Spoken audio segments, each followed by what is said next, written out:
नमस्कार दोस्तों। मनोविज्ञान सिर्फ किताबों का विषय नहीं, यह मनुष्य की वास्तविक सोच, भावनाओं और व्यवहार का दर्पण है। कई बार हम खुद को बहुत अच्छे से जानते हैं, ऐसा सोचते हैं, लेकिन मनोविज्ञान यह साबित करता है कि इंसान अपने बारे में जितना जानता है, उससे कहीं ज्यादा अज्ञात और गहरा है उसका मन। कुछ मनोवैज्ञानिक सच्चाइयां इतनी चौंकाने वाली है कि अगर आप उन्हें समझ लें, तो आपकी सोच, रिश्ते और आत्मबोध सब बदल सकते हैं। आइए जानते हैं मनोविज्ञान की 5 गहरी बातें जो आपको अंदर तक झकझोर देगी और खुद को नए नज़रिए से देखने पर मजबूर करेगी। पहली, हमारा दिमाग हमेशा सच नहीं बताता है, आपका मन झूठ बोलता है। हम सोचते हैं कि हमारा दिमाग हमेशा सही सोचता है, लेकिन यह आधा सच है। वास्तव में हमारा दिमाग हमें सुरक्षित रखने के लिए भ्रम पैदा करता है। वो कई बार हमें झूठ बोलता है ताकि हम सच्चाई के सामना न कर सकें। उदाहरण के लिए, जब कोई रिश्ता टूटता है तो दिमाग तुरंत यह सोचने लगता है कि शायद गलती मेरी नहीं थी या वो बुरा इंसान था। असल में यह सेल्फ डिफेंस मैकेनिज्म है। मन हमें दर्द से बचाने के लिए बहाने बना देता है। एक केस स्टडी के तौर पर देखते हैं कि रीता का रिश्ता अचानक टूट गया।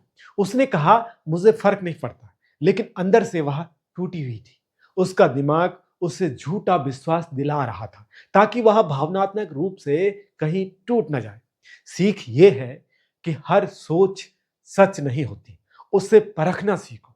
जब मन कहे सब ठीक है, तब रुक कर पूछो, क्या सच में क्या सच में ऐसा है? सच्चाई स्वीकारने की ताकत ही भावनात्मक परिपक्वता है। कहावत भी है कि मन कभी कभी सच नहीं बोलता है, वह सिर्फ तुम्हें बचाने की कोशिश करता है।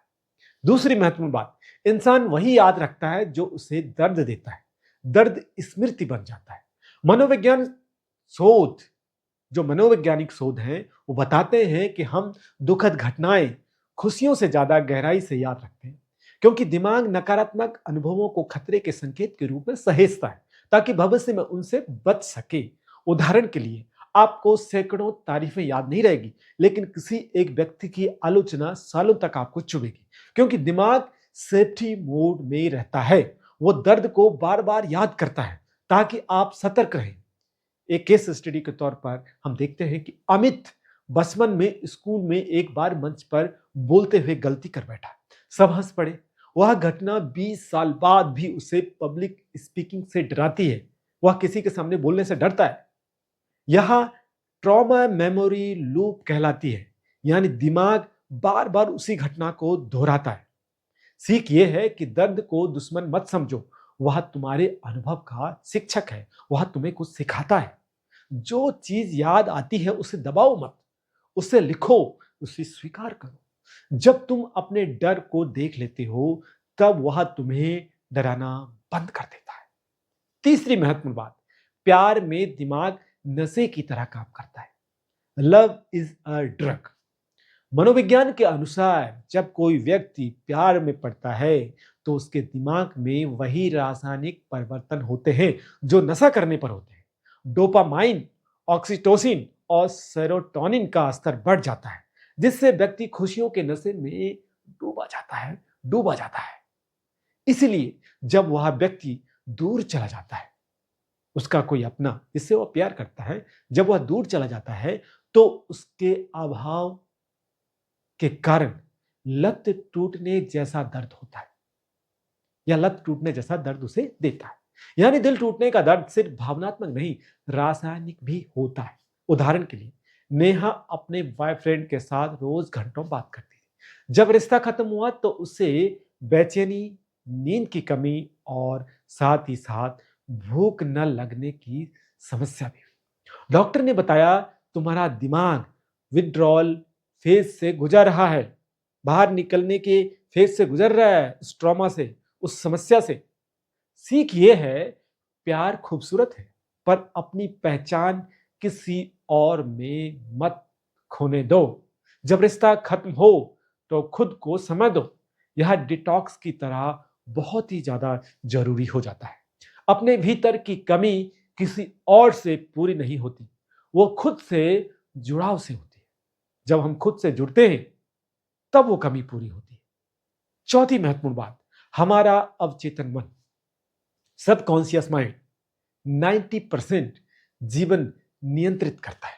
आप सोचते हैं कि आप अपने जीवन के फैसले खुद लेते हैं, लेकिन लेकिन सच्चाई यह है कि आपका 90% व्यवहार अवचेतन मन से संचालित होता है। यानी आपके बचपन के अनुभव, डरे हुए क्षण, माता पिता की बातें, ये सब आज भी आपके निर्णयों को प्रभावित करते हैं। आप बार बार इनको याद करते हैं। जब भी कोई निर्णय लेते हैं, आपको ये याद रहता है।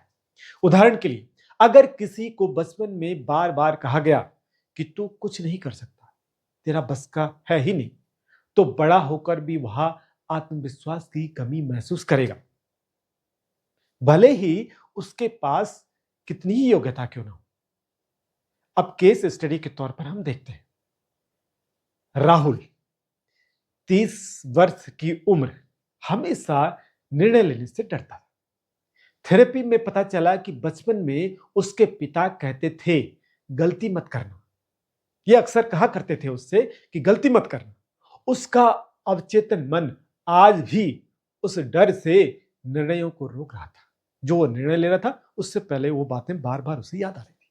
सीख ये है कि अपने बचपन की सीमाओं को पहचानो। ध्यान और आत्म विश्लेषण, जर्नलिंग से अपने अवचेतन मन को समझो। जो बातें तुम्हें रोकती है, वो तुम्हारे अतीत की है, वर्तमान की नहीं है। कहावत यह है कि हम अपने अतीत को भूल सकते हैं, लेकिन हमारा मन उसे कभी नहीं भूलता। पांचवी महत्वपूर्ण बात, इंसान को सबसे ज्यादा डर तब होता है जब वो खुद को समझना शुरू करता है। सेल्फ अवेयरनेस, आत्म जागरूकता सबसे कठिन और सबसे शक्तिशाली अवस्था है। जब आप खुद को देखना शुरू करते हैं, अपनी गलतियों को, अपने डर को, ईर्ष्या को और झूठ को, तो अंदर का मुखौटा गिरने लगता है और वही पल सबसे ज्यादा हिला देने वाला होता है। बहुत से लोग इस वजह से खुद से बचते हैं, वे व्यस्त रहते हैं ताकि खुद से मिलना ना पड़े, खुद से फेस टू फेस मुकाबला ना हो। केस स्टडी के तौर पर हम देखते हैं कि श्वेता हमेशा दूसरों को खुश रखने की कोशिश करती थी। थेरेपिस्ट ने उसे कहा कि मुझे डर है कि अगर मैं खुद बन गई तो लोग मुझे छोड़ देंगे।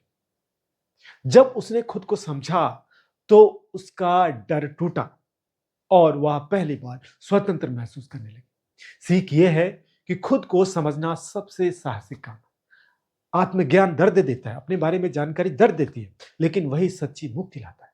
जो व्यक्ति खुद से ईमानदार है, वही सच्चे अर्थों में आजाद है। निष्कर्षतः यह हम कह सकते हैं कि मनोविज्ञान हमें सिखाता है कि इंसान का सबसे बड़ा रहस्य उसके भीतर छुपा हुआ है। हमारा दिमाग हमें सुरक्षा देता है, पर कई बार भ्रम में भी रखता है। हमारे डर, प्रेम, यादें और प्रतिक्रियाएं, सबके पीछे एक गहरी मनोवैज्ञानिक कहानी होती है। अगर आप इन 5 सच्चाइयों को समझ लें, तो आप न केवल दूसरों को बेहतर समझ पाएंगे, बल्कि खुद के सबसे गहरे रूप से भी जुड़ सकेंगे। अंतिम विचार यह है कि मनोविज्ञान हमें यह नहीं सिखाता कि कैसे दूसरों को बदला जाए, बल्कि यह सिखाता है कि खुद को समझने का साहस कैसे जुटाया जाए।